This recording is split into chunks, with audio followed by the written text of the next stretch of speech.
brought to you by Palvi Agrico.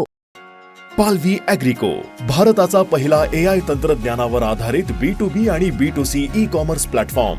शेतीसाठी जे काही लागणार थेट तुमच्या बांधावर पोहोचणार, मोबाईलच्या एका क्लिकवर.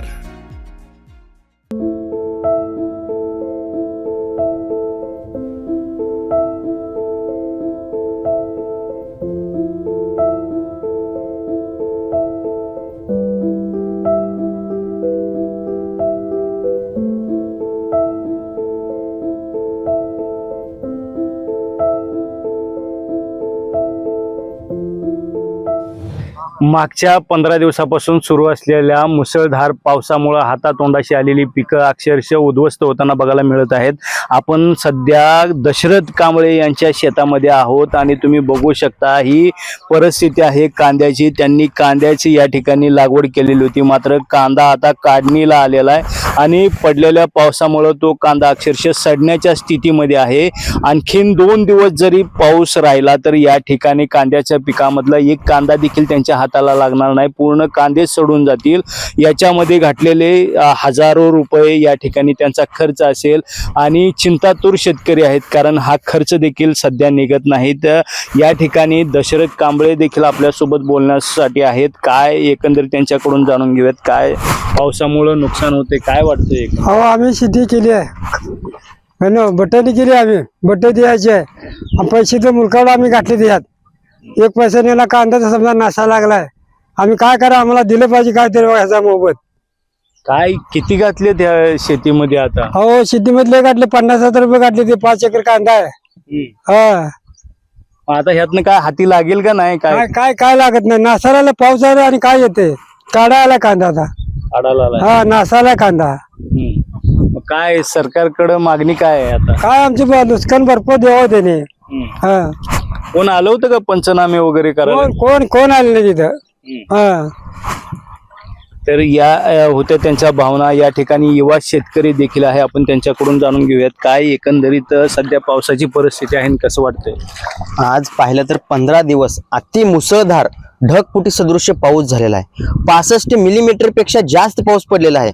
आज खरीप हंगाम मधले मका आहे, तूर आहे, उडीद आहे, कांदे आहेत, अशी ही अनेक प्रकारची पिकं आहेत. पण आता सगळे पाऊस पडल्यामुळे सगळे वाहून जाण्याची अक्षरशः परिस्थिती झालेली आहे. ढगफुटी सारखा पाऊस झालेला आहे. बांधावरून बांध फुटून शेत वाहून गेली. आज हा कांदा बघितला, आज कांद्याला कमीत कमी नाही म्हटलं तरी लागवड बघितली तर 50 ते 60 हजार एकरी खर्च येतो. शेतकऱ्यांना आणायचं कुठून? शेतकरी काय करतो? कुठेतरी बँकेत कर्ज काढतो, सावकारी कर्ज काढतो, कारण शेतकऱ्याला आज शेतात घातलं तरच उद्या शेतकऱ्याला मिळणार आहे, ही भूमिका असते शेतकऱ्यांची. पण हे जर पावसाने निसर्गाने जर अशी शेतकऱ्यावरती जर वेळ आणली तर शेतकऱ्याला आत्महत्या केल्याशिवाय पर्यायच नाही. का तर उद्या सावकारून बसतो दरवाजाला, माझं व्याज दे, माझे पैसे दे, नाही म्हणलं तर तुला मारून टाकतो. मग ह्या धमक्याला देऊन तर शेतकरी आत्महत्या करण्यासाठी कोणीही एवढं प्रवृत्त होण्यासाठी जर ही आहे ना, कोणीही असं उठलं आणि आत्महत्या केली असं होत नाही. का तर त्याला डोक्याला एवढा प्रेशर येतो, त्याच्यापाशी पर्यायच उरत नाही आत्महत्या करण्यासाठी. शेतकरी उगाच आत्महत्या करत नाही, त्याची परिस्थिती तशी होती. आणि आज बघितलं तर कांदा सगळा नासून गेलाय, त्याच्या जवळ 1 रुपया सुद्धा त्याची मिळकत मिळणार नाही. 60 ते 65 हजार रुपये त्यांनी आणायचे कुठून? आणि त्यानंतर दुसरी शेती करायची म्हणलं तर त्याला अजून दुसरे पैसे आणायचे कुठून? तर ह्याच्यासाठी सरकार भूमिका घेते काय? आज राजकीय नेते ज्यावेळेस मतदानाच्या वेळेस येतात, दरवाजाला येतात, मला मतदान द्या, आम्ही हे करू, आम्ही ते करू, आम्ही हे योजना आणू, आम्ही ते योजना आणू. पण आज प्रत्यक्ष आज 20 दिवस झालं पाऊस चालू आहे, शेतकऱ्याचं नुकसान झालं. कुठला राजकीय नेता आला? कुठला राजकीय नेत्यानं हे केलं? कुठलाही राजकीय नेता आला नाही, कुठला ग्रामसेवक आला नाही, कुठला तलाठी आला नाही. आज अल्पभूधारक शेतकरी, 1 नाही तर 2 एकर जमीन आहे, त्याचं पोट हातावरचं पोट असतं. कुठनं तरी रोजगारदारी करून शेतात उन्हातानात काम करून कष्ट करून आणून पैसा घालतो आणि त्याचा मोबदला सुद्धा मिळत नाही. आणि सरकार योजना आणतं किती? 3 महिन्याला 1,500 रुपये. 1,500 होतं काय? आज 30 ते 40 हजार रुपये शेतकऱ्याला एकरी खर्च आहे. आणि 1,500 देऊन फक्त गाजर दाखवायचं काम करतं हे सरकार. हे सरकार खरं तर शेतकऱ्याचं नाही सरकार. हे सरकार जर बघितलं, जर शेतकऱ्याचा विचार जर केला असता, आज शेतकरी नाही म्हणजे 4 चाकी गाडी हिंडला असता.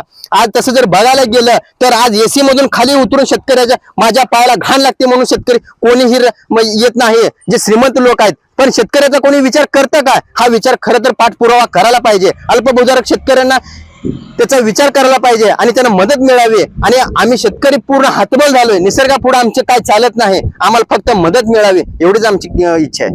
1.5 महिन्याखाली तुम्ही शेतीसाठी पाण्याची मागणी करत होता, विनंती करत होता, मात्र आता सीना नदीचं पूर आलेलं. सीना नदीला आज पाहिलं तर कमीत कमी नाही म्हटलं तर दोन्ही कटाड्या भरून वाहतात आणि हजारो हेक्टर पूर्ण शेत पाण्याखाली गेलेलं आहे. आम्हाला ज्यावेळेस उन्हाळ्यात पाण्याची गरज होती आम्हाला पिकाला, आज आम्ही ड्रीप करून शेती केली. ड्रीप वरती पाणी टंचाईवरती मात करून आम्ही शेती आज उगवली. आपण ती पण अतिवृष्टीने आमची नेली. ज्यावेळेस आम्हाला गरज होती सीना नदीचं पाणी त्यावेळेस आम्हाला पाणी सोडलं नाही. आणि आज आम्ही पाणी टंचाईवर मात करून कसं तरी पिकं उभा केली, कष्ट केलं. आज बी बियाणं घातलं, खता औषधं आणली, रोजगार घातला, तण काढली, त्याचं पूर्ण उभं पीक तयार केलं. उभं पीक करायचं म्हणजे तर 4 ते 5 महिने त्याला कष्ट करावं लागतं, रक्ताचं पाणी करावं लागतं शेतकऱ्याला. पण खरं तर अशी अतिवृष्टी जर नुकसान होत असेल आणि ह्याचा अतिवृष्टीमुळे जर सरकार पण त्याचा पाठपुरावा करत नसेल तर शेतकऱ्यावर आत्महत्येशिवाय पर्यायच नाही. तर ह्या होत्या शेतकऱ्याच्या भावना आणि यांचं म्हणणं आहे की आपण बघू शकता या ठिकाणी ड्रीप आहे. अगदी पाण्यामध्ये पाण्याच्या व्यवस्थेसाठी यांनी ठिबक सिंचनचा वापर करून थेंब थेंब पिकाला पाणी घालून या ठिकाणी हे कांदा जगवला. मात्र कुठंतरी आता अतिवृष्टी झाल्या कारणानं हा कांदा हातातोंडाशी आलेला पीक आता कुठं वाया जाते आणि शेतकऱ्यांसाठी सरकारने काहीतरी मदत करावी अशी मागणी या ठिकाणी तरुण शेतकरी असतील किंवा या प्लॉटचे मालक असतील दशरथ कांबळे यांनी केलेलं आपल्याला बघायला मिळत आहे. मुंबई तकसाठी विजयकुमार बाबर, सोलापूर.